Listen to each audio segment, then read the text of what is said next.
በጉጉት ስንጠብቀው የነበረ እኔ ብቻ ሳልሆን ደግሞ ማለት ነው ወዳጆችሽ ሙሉ በጉጉት የሚጠብቁት ቀን፣ እግዚአብሔር ቤተሰቦችሽ በጉጉት የሚጠብቁት ቀን፣ ረጅም ዓመት ደግሞ እኛም ስንመኝላችሁ የነበረ ነገር ዛሬ ሊሆን ነውና ብቸኝነት ድል ይነሳ ሊያገኝ ነው መቋጫው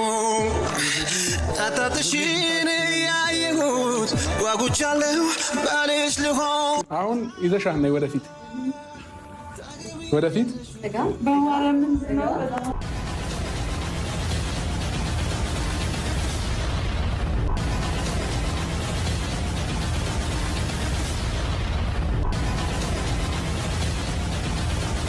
ዳረገው ሱፍ እንደ ሜሎ እንዳጎረስካት እንደ ጉርሻዋ ከፍ ይበል ሁሌም ፍቅራችሁ እንደተነሳው እንደ